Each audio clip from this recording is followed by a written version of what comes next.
So let's go to um, our material for the week. But before we do that, let me just remember where to get help. Now, I've had several questions from a variety of students about their frustrations this semester, and I totally understand it. There is an aspect of accounting, and one frustration was, it's all reading, and how do I learn just by reading? And that's a good point. Understand that part of accounting, in fact, a very significant part of it is reading, whether it's tax law, whether it's generally accepted accounting principles, whether it's your local state regulations on charitable organizations. A significant portion of accounting has to do with reading the requirements. And then the other part is practicing those requirements on an ongoing basis. And I know that you have a very, very short window to actually do the practice and then get tested on your ability to understand it. But the other aspect of it is that not everything is cut and dry within accounting. It may seem like it may feel like it.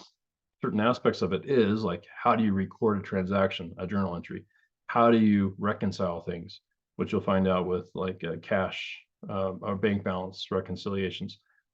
The how-tos on certain things are very straightforward.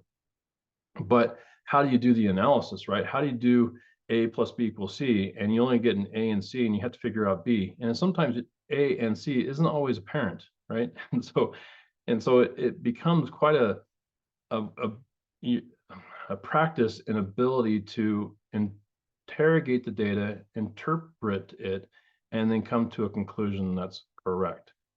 And that's what you'll be practicing throughout the semester. You'll get a reading, right? Here's how to account for stock transactions. How do you issue stock? How do you record the issuance of stock?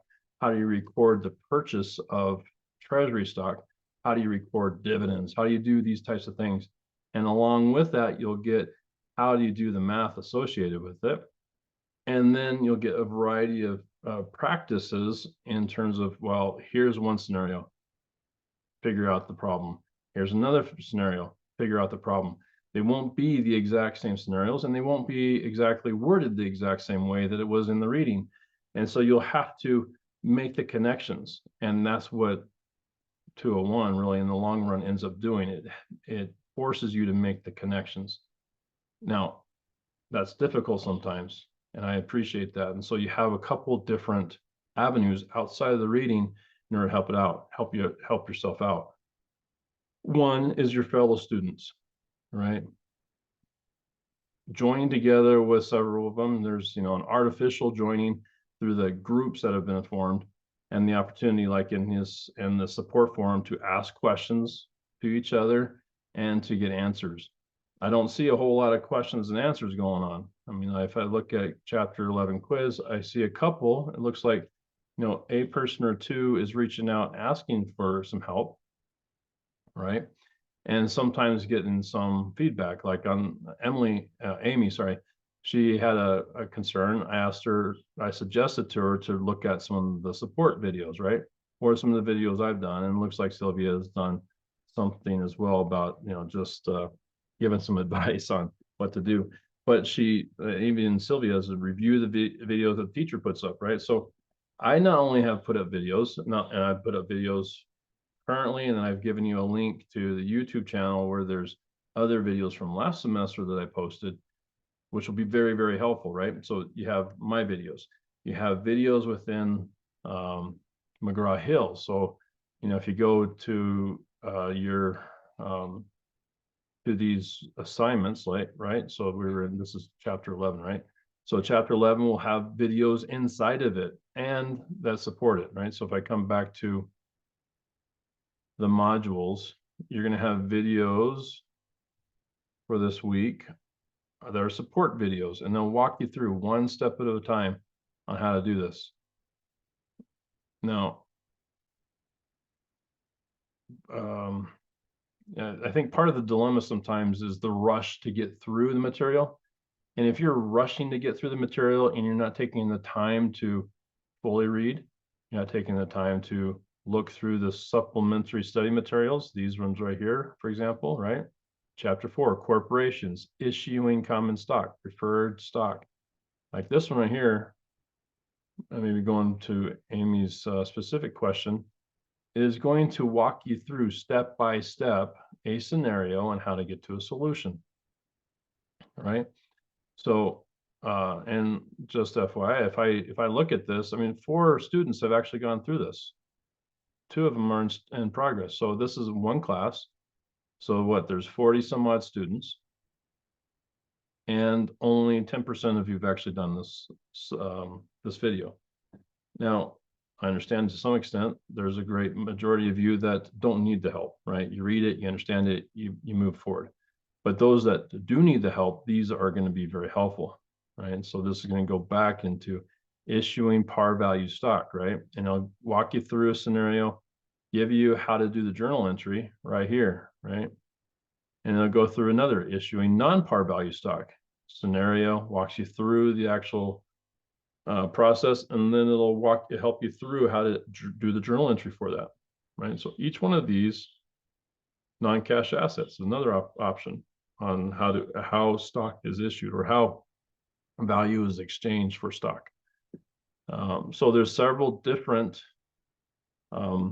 videos on this that'll walk you through and give and augment the reading that you've been doing. Okay, so that's definitely one. And lastly, probably the last area to look is, remember, there's tutoring that is available on a regular basis. And so tutoring resources available. You can go to this announcement.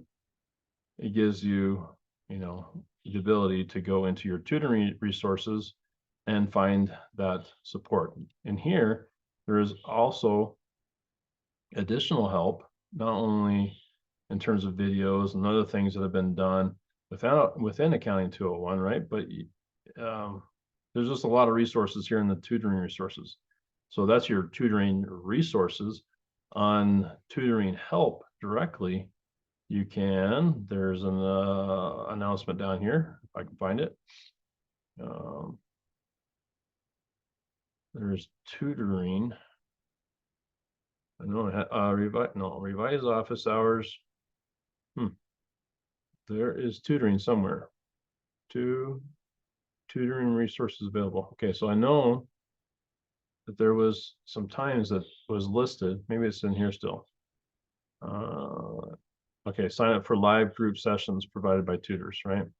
So if you go into that tutoring resources, theoretically, and I haven't been here in a while, before they had provided an announcement that just gave you times when they're available.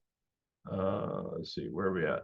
Recent contributors, week 2. So you have week specific information, study materials, welcome to additional study resources. Where are we at? Accounting 201, anything else? Somewhere in here, there's ability to sign up. So I don't know that right now off the top of my head. But just seeing if I can find it. Browse by topic, sign up. General classmates each. So here's the weekly resources. So let's say we're in week 4. This gives you some McGraw-Hill, adjusting balances, access, quiz access. Okay, well, I don't know where you sign up. That is a great question. I don't know how to sign up. Let's see, how to sign up. Let's just do how to sign up. Need present, I don't know. Okay, so I'll find out how you can sign up for tutoring if it's not readily available, and I'll drop it in the post. Okay, but this tutoring resources should help you on a significant portion of the work that you're doing. And then if you need specific time to meet with somebody, then you can schedule that, and I'll find the location where you can do that. Okay, so that's how you find that. That's where you help. So your peers, the McGraw-Hill videos that I do, this tutoring resources that has questions that have been asked in the past and answered, as well as some material videos and the like that are in here. All right.